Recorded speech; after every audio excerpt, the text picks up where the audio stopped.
Hey there, my name's Mark McCartney and welcome to the What is a Good Life podcast. For those of you that followed the newsletter last year, for which I interviewed 120 people around this question, the objective remains very much the same. I'm trying to provide you with tools and content that help you find and define your own answer to this question, while I'm also trying to reveal what I perceive to be more genuine expressions of the human experience. On the 8th episode of the What is a Good Life podcast, I'm joined by Daria Chrobok, who's an artist, a scientist with a PhD in plant physiology, and an entrepreneur. In this episode, Daria takes us through her journey of cultivating more inner peace via methods such as ice baths, meditations, and the grounding force of nature, to establishing boundaries and values, releasing her creativity, stepping away from academia, setting up her own company called DC SciArt, and ultimately residing in her purpose. And if you enjoy this conversation, please like, share, and subscribe, as I'd greatly appreciate any support at this stage of my podcasting journey. So without further ado, the 8th episode of the What is a Good Life podcast.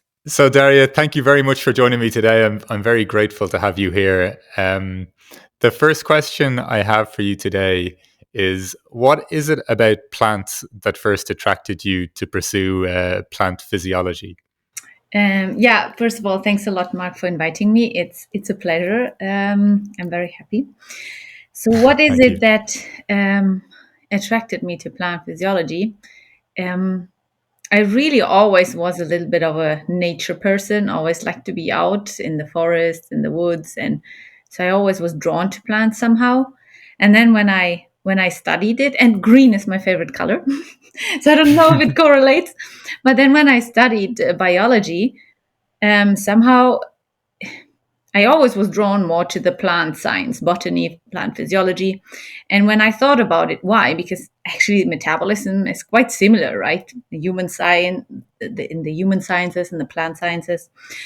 I thought about this question, and my theory is that I am a person that also, likes the underdog, but also dislikes how much, I don't like generalizations, but how much humanity thinks, humans are the most important and the best, and that's the only thing we should, basically care about. So very human centered. And the fact that, we have to cure all the cancers and all the diseases and everything. And that's the most and only important thing. While sometimes it feels like people don't really care about plants. Now, these days it's a little bit different. I studied a while ago. And I was always thinking, okay, you know what? Well, it doesn't matter if we cure all the diseases. If we don't have plants that produce oxygen to be able to breathe, we can be as healthy as we want. So we better also take care and look at this and how we can find out what plants are doing. So it would come a little bit from this perspective, I don't want to be only focused on humans all the time, because everybody's focused on humans and I don't want that. And plants are cooler, like that somehow. So a mix of a lot of things, and then it was always, I just liked it more. I was more drawn to it. And I think there's maybe not really any logical explanation, just like a feeling or an intuitive, being drawn to it. What do you get from your relationship with plants? Like that's kind of so different to your experience, let's say, even with humans then. Whoa, that's a very interesting question. And I also do like humans a lot. So okay, good to know. It's not that I don't like humans, but in a way, plants to me, they give me a bit of calm and peacefulness, a bit of freedom when I'm around them. But overall, I think it's just this presence. They are there. There's nothing they demand. There's nothing I demand. It's when I'm in the forest, specifically because I'm surrounded by forest here where I live, it just gives me this, calm and peaceful freedom. And it's grounding very much, because I don't have roots. I can't physically ground myself, but it feels like almost plants that ground themselves. It kind of, transfers to me. So I feel very calm and very centered in that way. Do you know, I think I'm quite strange when I do this, but sometimes I rest my hand on a tree um, and try to communicate with it. I don't think it's Am I alone with such an act? No, I don't think so, because for me, I like to touch everything as well. So I go around and I would, if a branch comes, I would touch it, or a leaf or something. I would pick things up, but it's the same for animals. I always want to touch and feel things. So plants are the same. I don't think it's weird that there is this, well, there's maybe a little bit of a hippie view of hugging trees, but it's, Yeah. I mean, to me, it makes sense. They're creatures as well. And there is something that there's some kind of bond or connection to them. So no, And I understand this that. this sense of kind of being in the forest and experiencing this kind of calm and peace and this grounding experience, is that something that's very important for you as you move through life? Yes, because I can be at times all over the place with a lot of energy. I can be like really like super highly excited, or I can be, my brain is like functioning all the time and thinking and firing. So it's a very good contrast that I get from this. It used to be like this when I did my PhD. I worked the whole day with people around in the lab and in the institute. I would come home, book no music, not even instrumental music, nobody to talk to, just take my dog, go out in the forest to be able to like just release everything and just balance back into some kind of not neutral but natural state for me, because I could absorb a lot of things from the out. I can absorb a lot of things from the outside, and then I also absorb the calm and quietness from the forest and the nature somehow. So it is super important for me. Yeah, I think it's something kind of lacking in my life at the moment. I'm not making enough deliberate effort to get out there. Get a When you dog. describe this, no, I have a dog. I just looked over at her there on the couch. Uh, but even like going to just parks and things like that, I think there's almost like different stages of engaging with nature. Yeah. A park and an animal can be one thing, but a Yes. forest and then even a wilderness is Yes. they're all like different stages Yes. of like almost disconnecting from the craziness of our society and kind of stabilizing, or as you say, kind of coming back to a more natural Mhm. state. It's good that you mentioned this, because when I talk about forest and nature, as I live far up in the north of Sweden, it's a lot of like raw nature and forest, deep forest, where not many people are. So it's very wild.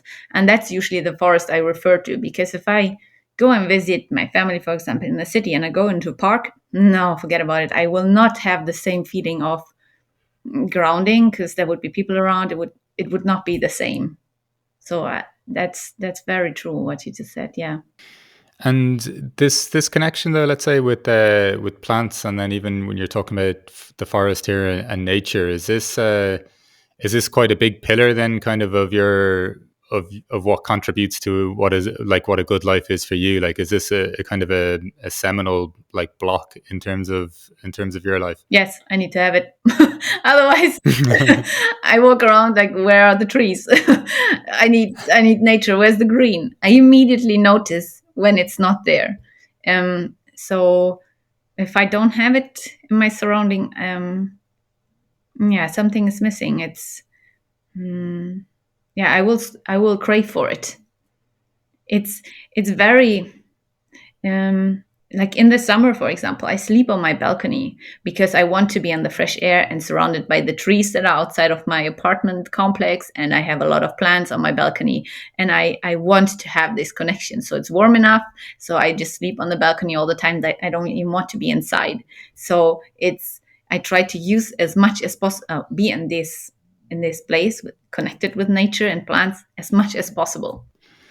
And what just when you mentioned there, like when you're without that, like let's say if you go to visit your friends or family or whoever it may be, like is there a difference that you notice in your kind of reaction to the day? I notice most of all this looking for it um, with my eyes, or trying to do or go somewhere where I know there is nature, to go for a walk or go to the lake, so that I can get at least some of it, because I know I can't get the same that when I'm here where I live.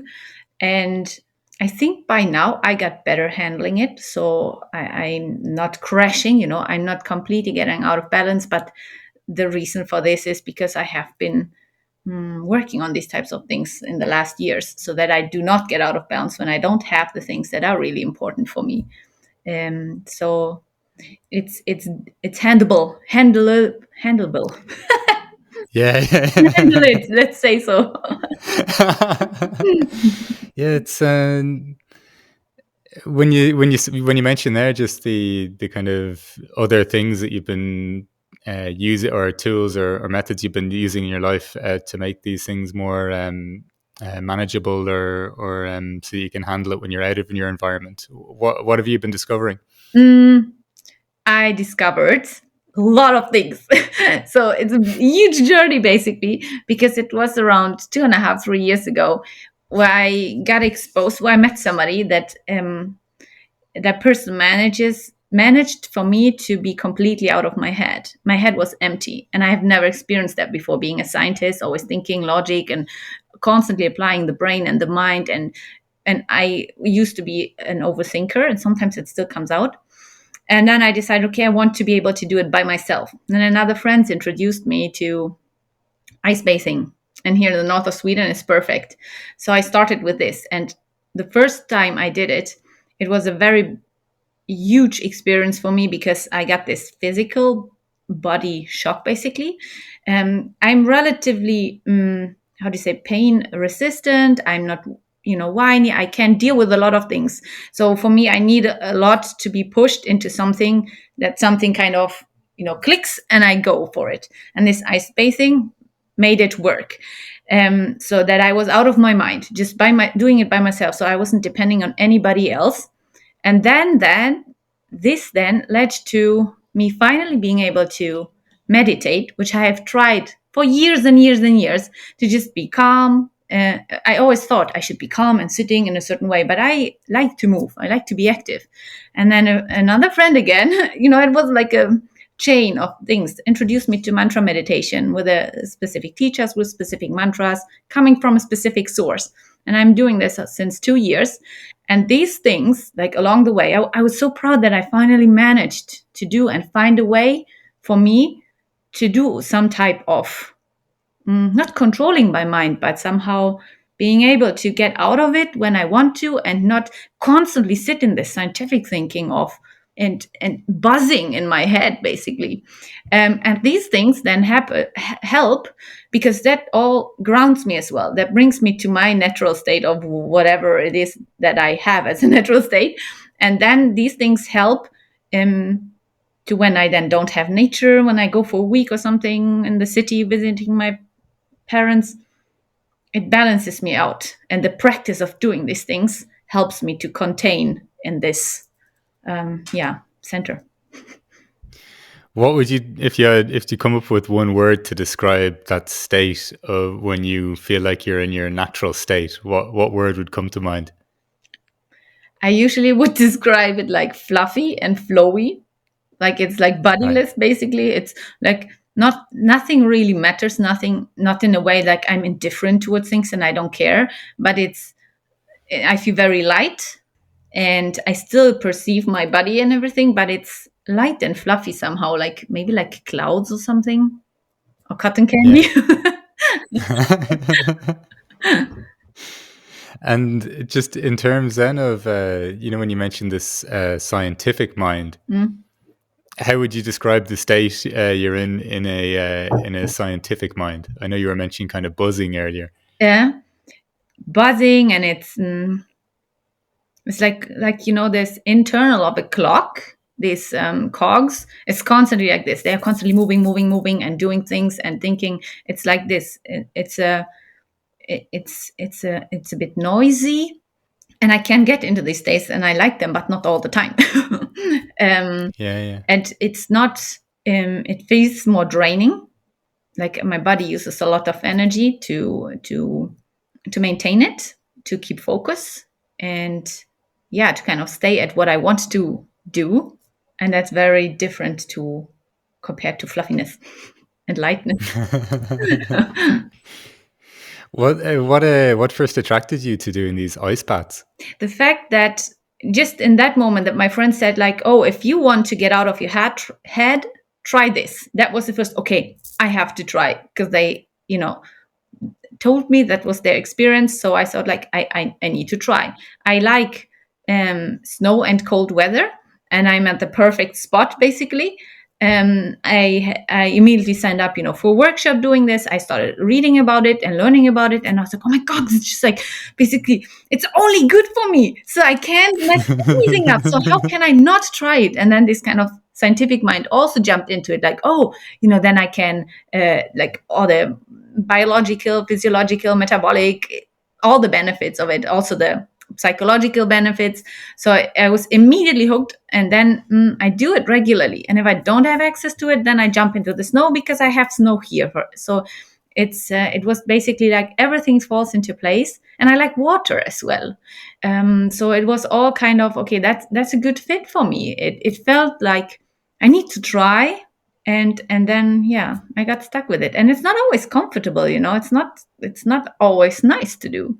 But if I know then that it does me well, and I experience, not only know intellectually, scientifically that it does me well, but I experience it does me well, then I stick to things. Yeah. It's I don't know. I love the sense though of it's not always comfortable, Yeah. and almost like I think there's a huge benefit to just having, even if it's just a few moments in a day. Yes. Like for me, it's okay. It's not an ice bath, but even if it's a cold shower Yes. on a December morning or a January morning in Berlin, Yes. it's not always the most pleasant thing to do. But just inviting some degree of discomfort into our lives Yes. on a daily basis, I think is really positive. Yes. And it's good that you mentioned this, because when I don't do the ice bathing, because I, don't have time, don't want to go, then I do every day these cold showers. I used to be really a sissy when it comes to cold water. I wouldn't go in, and would take me forever and would be whiny. But now I know, like, I've done it so many times, so it's not a problem, and it's good afterwards. So get over it, Dalia. Just when you meant, I know I asked you about the kind of what attracted you to plants first. Were you attracted to science? I know you mentioned did your undergraduate in biology. Was that all like? Did that stem from a particular curiosity or question that you were asking yourself when you were younger? I think it stemmed from mm, just always liking nature, plants, animals, being out, going on hikes, picking mushrooms with family. My grandma had a little bit, of a farm-like setting in Poland, so we would be there, and when everything was harvested, so I was always connected to it somehow. And in high school, I always liked biology class and arts class, funnily. And then after high school, I basically thought like I need to decide between these two. So back then I was thinking like, oh, artist can't make a living from that, and I don't even want to know draw digitally. Computers, I hate technology. So, and I love biology. And then I basically went into it. It was just I was usually doing things out of interest. So if if I was drawn to something and I was interested in it, I would do it. And I wouldn't care so much that I would have, my advanced classes in high school would be art and biology, and it wouldn't be math and English. That was the ones that, or German language, or anything that was like more supposed to be advanced classes. I took art because I liked it. I didn't care that it's just art, and the combination of it. So I would go along what I like. How did you then, once you'd finished your PhD, was art always a part of your life still? Like, were you always sketching and drawing, or did you have to rediscover art in your life again? Basically, yes, the last thing, because it was always part of me, and I would always do it. And then it would drop on the side during studies. I would still, when I would study for exams, I would draw everything. And I liked the anatomy classes during the studies where I could draw. But I was never a person to just draw for practicing. That's not enough purpose for me. So then during my PhD, I kind of got back into it. I realized, oh, here I can couple it, because I can draw all the science stuff that I'm doing. And that's super important actually, and it's needed. So then I connected it back in my PhD. and started also not only scientific drawings, but other drawing projects with colleagues and friends. And then I got into digital drawing basically. And I realized, oh, it's not so bad. But it was always, it was this, what I liked and I still like is that there's a purpose behind my drawings. I convey knowledge and I show something that's complicated or complex and I try to make it more understandable. So there's this purpose. And that only changed last year where I suddenly, like, something opened up in me. Don't ask me what it was, but I felt this huge urge of just painting for the sake of painting and for myself, for nobody else, and just like playing around with colors. And I didn't have that in years. So it was a bit overwhelming for me that I finally allowed myself to just be creative and paint for the sake of doing that without any purpose, just for fun. That's so interesting. So your art stayed with you as you went through, but only when it was kind of supplementing your purpose of your kind of scientific studies and your progress. And I know when we talked last, like that could be, for helping people, or some of your science work could be for helping people get Mhm. grants, or it could be for illustration Mhm. purposes and publications Yes, and so forth. But there was an outcome, or there was yes, a real there was a point of doing it, and it was quite like almost logical. yes, Like there was clear steps as to why you're doing it. yes. What happened? How would you kind of describe then this process of all of a sudden painting for the sake of painting? Like when would you say you even noticed movements happening? Shall we say? It was very it was very rapid somehow. I'm very, I like to change and develop, and I'm very much into self development, and I do different types of mentorings and coaching. So I've done this always on the side, um, and it was one day that I just feel this. It was after meditation class. It suddenly came up. I need to paint now. I went to the art store and bought paints, even though I have the paints, and I had this huge feeling inside of me. You need to get this now out, Daria, and it doesn't matter what it is and how it is. It just suddenly came up like a wave almost, and I was wondering why it was. I can maybe pinpoint some things that I found out, but I don't know for sure. But it felt very relieving somehow. It felt like, okay, well, there's actually nothing wrong with that. While I was doing it, I had a lot of fun. I kind of, I lost myself again. I got into a space where wasn't thinking again, which I usually do when I illustrate, even if it's funny illustrations, that look comic like. It's always thinking involved. And in these moments, there was no thinking involved. I was just like throwing paints and like getting dirty, and I was just trying out, and it felt really nice. And I didn't feel bad about it. I didn't feel like, why am I doing it? It's a waste of time. It doesn't serve anyone. There was one situation though where a friend of mine shared an illustration with her colleague, and she loved it so much, she printed it out, put it in her office, and my friend said she loves it so much. She says every time she looks at it, it makes her smile. This lit up something inside of me. I was like, oh my God, I don't even know her. She doesn't even know her. And she looks at my illustration and makes her smile. So it makes like there's something in her day that get changed by looking at my scientific illustration. So I felt like there is a purpose, even though I didn't mean to have this purpose. But even with a scientific illustration, somebody can be made happy. And that's purpose enough if I need a purpose. But I didn't think about this at that time because the only purpose I had was to just have fun and enjoy and not think in a way. So, a lot of things, I don't know if that, This you know. there's like a theme coming up of almost like the significance of moments of not thinking. Yeah, Whether it's in the ice bath, or yes, whether it's this moment with art, whether yes, it's even like meditation or mantras or something, yes, like it's. And then almost like in terms then of your history with nature and going into the nature, almost to not think again, like yes, the like almost there's nothing, and when you're in the forest nothing is being demanded of yes, you, and you're not demanding anything of the forest. yes, Like it's almost like you're trying to cultivate these places where there's like moments of stillness in your yes, life. yes. That's very true. That's very true. Because Yeah, I don't know. Lives are busy, right? We do all things all the time. And I had phases in my life where I overdid and I got, physically sick from it because I wanted to do all the things at once. I didn't want to miss out on anything. Like you're going to study and you're going to work on the weekend. Then you also party, with your friends, like all these things. So I learned from that somehow. And yeah, and if it feels nice. How did you learn to transition from that? Like, is this a recent thing when you mentioned you came to meditation and ice baths in the last couple of years, or did you when you said there like the level of just doing it almost made you sick, like physically sick? Like, how was that experience for you? Well, first I didn't want to recognize it. I didn't want to see it because I, would be like, but I want to, and I can, and then just sleep and then continue. My mom would be the one saying like, okay, no, you have to stop this now. And then I, at some point, started, okay, yeah, maybe it's not good because I feel drained.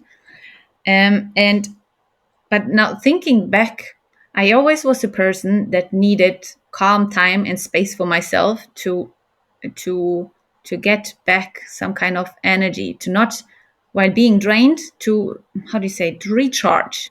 I always Yeah. needed it, and I know it throughout my life. If I wouldn't take the time to, when I socialize afterwards, not socialize for a while, then I would get sick. So this was always there, and I tried to, yeah, go along with it and try here and there. But I wasn't as conscious about it when I was younger. I kind of, sometimes dismissed it. And then, this fear of missing out, I never consciously thought about that I was fearing to miss out. I had these moments that I just want to do, but I enjoy it. And then I had one friend that she was on the very other extreme spectrum where she constantly needed people around. And that was too much for me. So in these moments, I realized I can't. How can she handle people all the time? I would freak out. I would be just like constantly tired and drained. So it was going like there was this thread throughout my life. But yeah, it took me a while until I really recognized it and didn't blame myself for it and thought it's fine if I am like that. And I just go for it because I feel better with it. It's I almost got a sense there of you like fighting your nature or something. Yes. Do you know what I mean? Like feeling drained when after a social engagement, and then still trying to push on because Yes. of this fear of missing out. Like it, and I think that's so prevalent in people. And there's almost this debate of whether are we introverted or extroverted.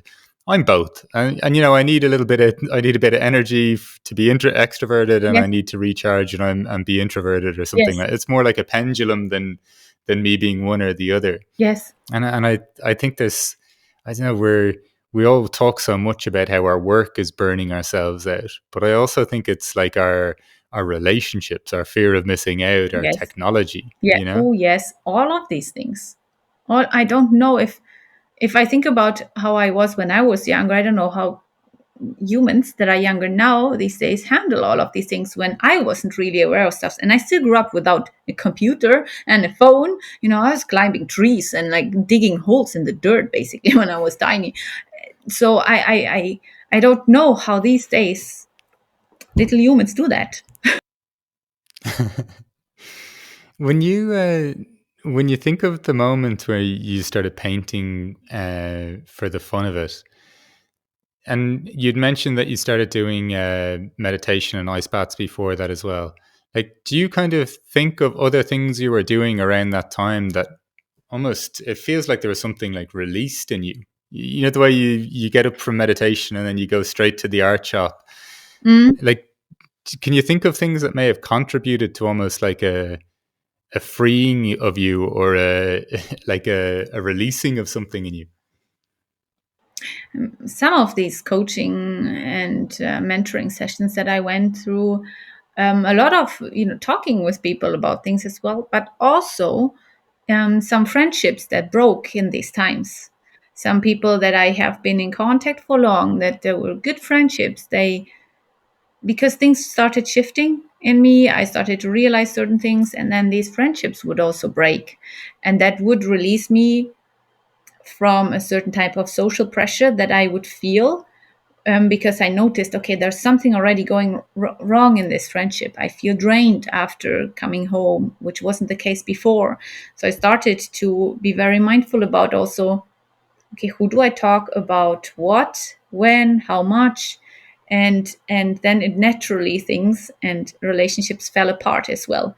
And I think this also then contributed to me realizing um, that I also need to be very mindful, not of yeah, what I do in the sense of I do meditation or ice bathing, I'm painting for myself, but also whoever is in my closest circle, um, and um, and basically also releasing this when it doesn't serve me anymore or the other person in that case as well. That was also big in the last years during all of these things, and that was nothing in the beginning, was nothing conscious, but it just started happening. And at some point, I think last year, I decided, okay, if that's what's happening, then maybe you should think about what you want from friendships, relationships, family, like work. You need think about, Daria, what you want to not have this happening again, because it is hurtful, it's painful as well. It's not so nice to suddenly lose a friendship that's 7 8 years long, but sometimes it's necessary somehow. And was this a change that was occurring with you, that the relationships, some relationships no longer fitted? Like, were you both growing in different ways? Like, how would you kind of describe the shifts that were occurring? This would be like, that could be a reason, and but for one friendship specifically, I think I finally realized that I do not, it's very interesting because the friendship pattern that we had was basically simulating my family pattern and the role of me in my family back then. And it took me 7 8 years until I realized, oh my God, you're doing the same shit again, Daria. You're again the emotional trash can, for example, or you're again the psychologist, and you're again trying to, be there for somebody. And it's draining you and it's not giving anything. So this was very much so that I think I changed and developed while this person stayed from the years we did. I mean, of course not, nobody is stagnant, but in the main issues and the main things that connected us, there was no. And then when I changed, there was a clash suddenly happening, when I would speak my truth, which I don't mean to be offensive, for example, but it would be taken not so well, because finally I would actually, be honest, and I wasn't honest Yeah, before yeah. in a way. So it's very difficult to say in that case, and it's also said without any blame, um, but it could be both. Yeah, I think it's so interesting. Like, I think in a lot of relationships, people kind of want consistency more than they want the truth. Um, and when we have certain ways of being in different relationships, it can be quite like, in one of my past previous guests was a psychotherapist who was just talking about even someone going through therapy and then maybe establishing new boundaries with people in their Yes. lives, and just how messy that can be Yes. as well. But I guess so much of the things you're talking about, though, are it seems to be like, as you move through life, it's more about establishing and stepping into your own Yes. truth and who you are, and then expressing that. Like, Yes. And that gives freedom as well, that gives space and clearness of not only the mind, like I want to have my mind empty, but also like social or energetic space. It wouldn't My energy wouldn't be drained by these interactions anymore, so I have space for other energies, other emptiness, or new friendships, for example. So it's in a way clearing. I don't know if you can call it social space. I don't know what's the best description of it. but I think this is a lovely idea, and I think it's something that I don't think people realize often enough, is that if you can, it's hard to let go of things even if they're not good for you anymore. Yeah. Right? Like, we all have our own habits that I'm sure everyone who's listening, we all have some habits that we know aren't good for us and that we still do. Right? And then we all have relationships or friendships or whatever that could fall into that category as well. but it's almost scary though to let go of them, because we think then that's well, we're almost more afraid of the unknown, almost like better the devil you know. Do you know what I mean? So it's almost in clearing the space, like even if you think of a forest or something, and clearing some space, things will naturally grow up and like grow in its place. And it's just for us almost as humans to be able to have the confidence in ourselves, and then the trust in the unfolding of life, Yes. that something will emerge. Yes, that's And in your right. case, then Yeah. new, more suitable or more healthy friendships. Yes, it's very beautifully put, I think. So it's yes. I agree. Yes. Yes. Very well phrased. Yeah. Do you think when you think about this and this process that you've been going through, and like connecting more with your natural self, connecting more or with your own truth, and all of these kind of things, how do you, when I mentioned there, like some people sometimes are afraid of stepping into the unknown, what's your relationship, let's say, with the unknown in life? Oh man, this is a really good question. I recently thought about it, and I Okay. put a post up, I think, as well about it, because there are so many aspects and dimensions to it, and I would just use a couple of thoughts that I recently then posted about, because if I think about unknown and known, most of the things are unknown. It's impossible to know everything, and we actually mostly not know things that we know. So to me, what's the point of like being somehow afraid of the unknown if everything is anyways unknown? So if I would be afraid of something that I can't mostly change, why should I be afraid of it? Somehow like this. At the same time, there is a certain type of concern sometimes. And when it's something that, I don't know, for example, my health, how long I will live if I'll be healthy, then I can still try to do something by exercising, eating healthy, not stressing myself, to maybe prevent this thing of unknown unhealthiness in the future. So I cannot be, if I am active about it and kind of dealing with this unknownness and conscious about it and not pushing it away, I think there's nothing. I don't know. I don't care about unknown things. And when I think back, I didn't care if I just applied to one university. I didn't care about like, oh, maybe I should have a safety net and apply here, and there. I just wanted to go there. That's it. I don't do anything else. Then I didn't care of, starting even my own company. I was asked, what's your plan B? I don't have a plan B. Yeah, but what if it doesn't work? Yeah, well, I will make it work. I don't want anything else. So I still don't know if it will work or not. But, if I know all the things, So I can't know. so there's like a commitment that still has to be made, irrespective of whether it's known or Yeah, unknown.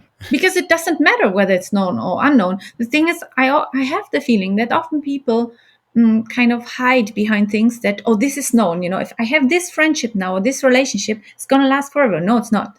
That's what we see in society. It's not going to happen. And that's what I've experienced. So what's the point? I cannot assume something's going to always be there and always be known, because it's not. So I don't. So I don't almost see the point of being afraid of unknown things, or but being mindful about, if I don't know something and I need to know something, then I try to find out something about that. But I think that is like I don't know, there's this kind of consistent kind of pendulum in life, almost between moving between known and unknown, Hmm. and what you can control and what you can't Hmm. control. And it's almost like trying to be, I think, comfortable with both states. Yes. Like at some times in life, you'll have quite clear, just like you're describing there, you'll have quite clear plans, you'll have quite clear ideas, and you will feel like there's maybe even more knowns in your life than unknown. And of course, within the wider context Yes. that you're saying, that ultimately most things are ultimately unknown, Mhm. whether we perceive them that way or not. But it's being okay with that when you have a clear plan and something to commit to. And then it's also being okay with the fact that it's within a context of things that are so unknown. Yes. And it's kind of like holding both, and then Yes. doing what you can Yes. with what you can do. Yes. And don't hold on to the things that you know, like desperately, because if they are gone, you might be devastated that they are suddenly gone, and then be more less capable of handling then than when they are gone. And then you kind of cripple yourself with it. So always with a type of, I don't like to say it, but not with a type of distance, but maybe just awareness or gratefulness. It's there for that time, and then if not, I find another way somehow. Yeah. And just when you mentioned there starting your own company and this combining of your passion for science and then your passion for art as well. Did this come about in the last couple of years when you were also exploring all this stuff about yourself? Like what was the moment in which you actually kind of committed to this and thought, yeah, I will give this a go? That was actually during my PhD when I had a crisis. Like I had several Okay. crises, but one of my bigger ones was the crisis of basically realizing I don't fit in here. My personality doesn't fit. I don't like the system. I disagree with a lot of things. What's the point? Um, and I didn't feel like I wanted to change and adapt to the things because they were so against my core. And it's still academia, and that journey affected me. But then at the same time, roughly, I realized I found this passion of illustrating my science, so I could basically get lost in it. And I thought, like, okay, if I don't want to stay here, but this is really something I love, and people start asking me for help because they saw it, then maybe I should do this. And then I could also do it, myself, start my own company. And I have no business background whatsoever. Nobody in my family started their own companies. It's like it's completely unknown territory as well. I thought like, but it's so much needed, and I love it so much, and I would still be able to support the scientific community. So that's basically it. Came out of like, okay, I don't want to stay here. What should I do? That's what I want to do. What was creating friction between you and where you were? The whole academic system working at university, the whole scientific world, all the unreasonable demands, all the competition, all the logic and thinking and data only, and people should not care about anything else than that. I think I told you last time that plant scientists caring more about the biological organism of a plant than the biological organism of a human being. So seeing all Right. these things being so misaligned and having to do things that I actually don't want to do, comply to rules and systems that I don't agree with. This is something that I generally don't see the point. I don't like to be pressed into something. I don't like to be restricted by somebody. I don't like people to tell me constantly what I should do if I don't think it makes sense. So it was a lot Yeah. of things. And while my closest surrounding, my bosses, my colleagues, and the group that I had that was looking over my progress of the PhD, they were great. It was awesome. There was some, conflict sometimes here and there, but they were always supportive. And I always felt that they actually appreciated me as a person who I am. So that was really good. But seeing the bigger picture and like also no really any future perspectives, that I felt like that's what I want. I don't want to become a professor. So what's the point? Yeah. And also And I don't want to be exploited. And that's what's happening a lot. And I don't feel like I want that to happen to me. and exploited, is that in terms of workload or Yeah, workload and everything, demands, and just there's no, it's funny to say, but there is no really any safety in that system. I don't have super much safety being having my own company either, but there's also like mentally emotionally exploited in a way, because there are certain things that are deemed to not be relevant and important in a scientific surrounding, which I think is bullshit and wrong. So I don't want to be part of that. And I try to change things. I try to help people that were having struggles. I was the PhD representative for a while, so I tried to, I don't know, revolutionize the system or be some, like, bring some difference. I tried, but it's just so much that I could do. So I thought, like, if I do scientific illustrations, I can help in that way. right, right. So even to support other people in their pursuits of grants or publications.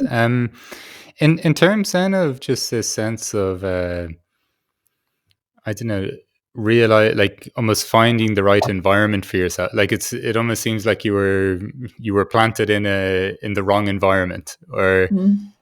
but you were you were like, you didn't have fear then in terms of stepping out from what you knew, and it was like, was this a as clear as you're making it, or was there was there like kind of scary moments along the way in setting up your own thing?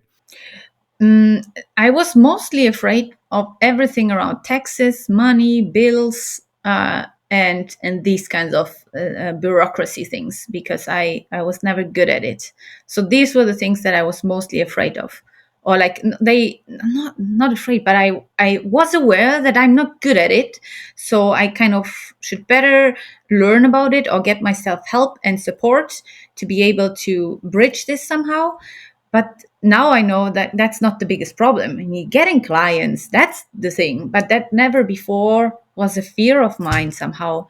And and I never felt like I'm afraid to do that. I thought like, no, I want to do it, and I try my best. And I asked for, like, had a part-time position in my first year, because that's also something I wanted, and somehow it happened as well, to have some type of safety in the beginning. I got myself an accountant from the beginning. I had job coaches. I was part of a startup incubator. So I did things to make sure that I am thriving with the things that I can't do, or learning at least. And so I was doing something about the things somehow. And Yeah, then the rest, I thought, like, I'm a scientist, I'm an artist, and combine things that not a lot of people combine. There's a need for it. So yeah, it's gonna work. let's go. So let's do it. What's just when I talked to you the last time, I was always kind of intrigued as this kind of perspective you had of, I'm a scientist, but I hate all this idea of just logic and data is everything. Can you kind of elaborate on that a little bit? There is a Like, not even in relation to other people, just even your own yeah, perspective yeah, of how you yeah, perceive the world, even if that's more comfortable. yes. I mean, there's benefits of these things. I actually like to think logically and apply reason and find things out and do research, answer questions. Um, but sometimes it feels there's not enough play for me in this. I cannot have an ease to it in science. This type of creativity that, in my experience, is important in science is not so much valued or not so much enhanced, and it's this heaviness on the mind and on the head and on the thinking, while all the things like intuition and feelings and perceptions, and they basically don't count. Anything that's unseen, that's considered emotional, or I don't know, energetic if you want, is kind of bashed in the sciences, in the natural sciences, even though it is very scientific. And in a way, it's very one-sided. You can't just you have this human being or me and only use this part, this head, and it's that's not only me. I have all the other things as well, and intuition plays a big role in all kinds of things. Also, scientific discoveries are working, and if you don't feel good, you won't produce good scientific work. Just as simple as that. If you feel like crap, if you haven't slept, or if you are overworked, or then but that's disregarded. And that's somehow, I don't like this holisticness of a human being is not considered. And I think that's almost stupid. And it's like this worshipping of the logic only, and the data and the numbers only. And then with this also almost forgetting that we're always biased anyways. What we see in data, we interpret through our own lens of the things that we know. So it's to not be aware of this sometimes, or forget about these things. It's also very narrow-minded. I don't know if I answered your question. I think I deviated. Yeah, no, you answered it beautifully. So how do you then, is that where the art comes in for you, and even this art, painting for the sake of painting? I know, like, how do you kind of play with that sense of the unknown, the emotions in life, the unseen. Because I agree with you. Like, it resonates. This is why I wanted to talk to you again from when we talked the last time. Like, your experience and how you kind of characterize life resonates a lot with my own experience too. Like, I enjoy quantum physics. I enjoy reading about certain studies. But I also just think that there's this huge kind of, I don't know, this huge kind of abyss that needs to be explored as well. Mhm. And just looking at the data doesn't help me as a human. No. Like, it doesn't help me get more ease with the unknown, the abyss, whatever it may be. Yes. How is that for you then? Like, is that where art comes in terms of just an expression from nowhere, or how would you kind of explain that? Um, yes, art and this type of scientific illustrations help a lot with it because um, how to put it? So scientists are usually super passionate. They really love what they do and they are very much into it oftentimes. And then they have to share it with the world and show it to other people. And how do you connect to other people through science? Something that's maybe super complex that somebody else doesn't have, if it's not a scientist, doesn't have really connection to. And you don't do that by showing them tables and texts to read that with complicated words. But what you can use is an illustration, a simple drawing. And drawings and paintings and illustrations, they convey emotions just like at the second people look at. If there's something with the favorite color of the person, they immediately like it and they want to learn it. And through this, they will connect to you as a scientist. So you have this, it's like, like a bridge. Basically, like this, you will attract potential collaboration partners. You will make people understand what you're actually doing, so you get the funding. So you will make people feel good at when they look at this illustration and understand what you do. You help them, and it has only benefits, and in that way you connect on this not only scientific level but on this emotional level, that people want to be connected to other people as person to person. It's not just the business and the data and the numbers. No, we want to work together with somebody that we like, that we enjoy with. And then you look at this nice illustration that represents 10 years of searching for the answer for this question, and that's basically like your business card. You represent yourself with an illustration as a scientist on all kinds of levels, scientific, logic, mind, but also on a personal level, on an emotional level, on I care that you actually understand what I do. I care to take the time to explain it to you properly, whether that person does it or I do it or some other scientific illustrator does it. So it's a really good tool to connect this, and it is luckily seen that it's more and more that it's important to do. And just simply colors. Color red, is seen as a mourning color in South Africa, I recently read, but a happy color in Japan, or the color of love. So you can convey certain types of messages with colors already. A lot of scientists, black and white and gray, boring, bar graphs. But if you throw in a bit of a color, it already makes a huge difference. And that's what we want. We want to connect and not like, how do you say, split when we share knowledge or what we do, our science, our work. So it's a perfect thing to combine art to science, actually. Yeah, yeah. I know you've mentioned things along the way in life, like, even setting your own boundaries and relationships, things that can happen in that, finding yourself in even maybe in during your PhD in situations that you didn't want to, but kind of dealing with that as well, setting up your own company.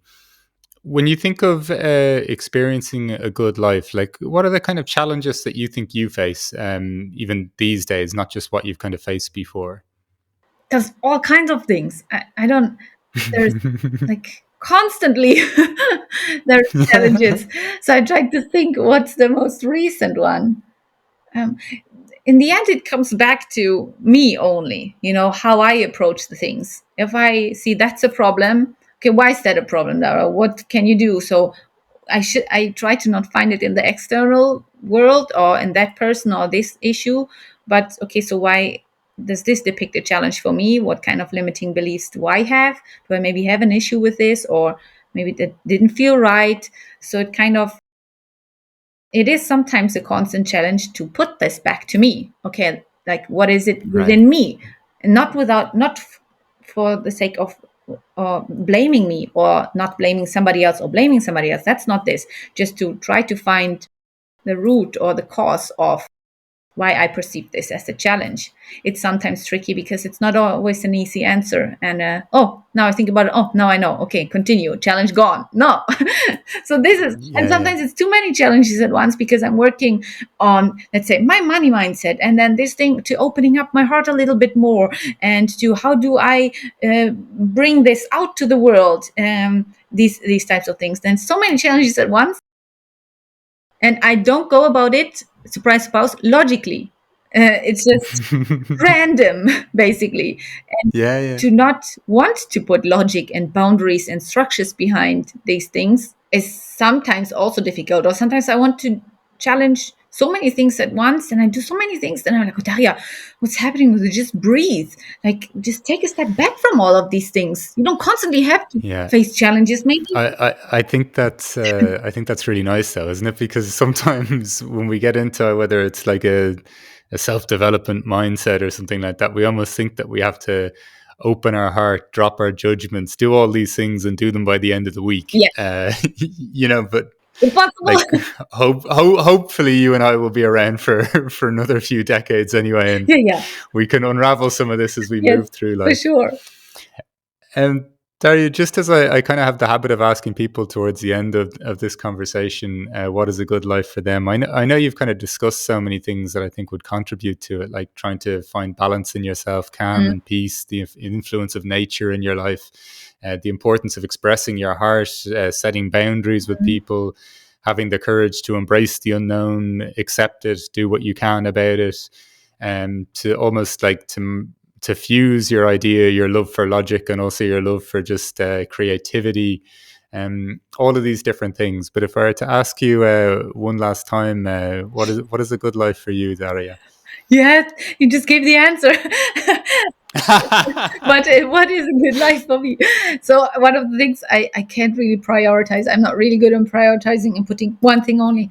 But if I would, like all the things you said, but if I would put it together, a good life for me would be, first, if I wouldn't regret things when I die. That's that would be a great sign that I had a good life.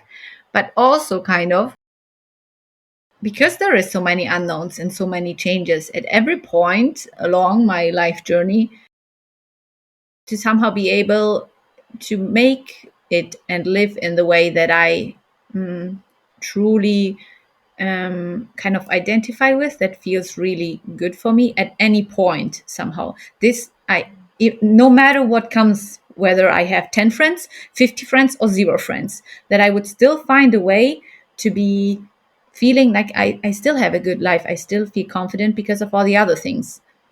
So that's maybe then having a fluctuating good life depending on the circumstances. Maybe because it could be a good life now, could be this what I have, but in 10 years it could be something completely different, and I want to be fine with this, with the moving and changing of it. It's a very abstract question, so I can't really properly not yeah I can't I don't know if I find the right words for it. Yeah, no, but I think it's even what you're saying there, just to be okay with the fluctuating. Like a good life isn't always just going to be one fixed thing for you. No. That there'll be change, and to be okay with the changes. And it kind of goes back to something you said earlier in terms of not being kind of so resistant to certain parts of a situation, and holding on too much to the stuff that you really like as well, Yeah. because that causes friction. And in so much of the conversation, there's almost like this like this acknowledgement of the natural state in life. Yeah. You mentioned it with the ice baths, you Yes. mentioned it with meditation, you even mentioned it with the art stuff. And even then, when you're kind of having this not resistance to just pure logic, obviously you engage with Mhm. logic, having been having a PhD in science and sciences, like, but that it's also this acceptance that life is this growing, pulsing, Yeah. moving thing, and to be good with that as well. Yes. Yes. Yes. Basically, the nature or the life within me, that's at my core. That should also be like all the other things, the same. Well, Daria, That was a really enjoyable conversation for me. Yeah, for me too. I'm very, very grateful that you joined me here today on the What is a Good Life podcast, and hopefully to speak with you again soon. Yes, I'm sure it was really nice as well. I liked it a lot, and thanks again for inviting me.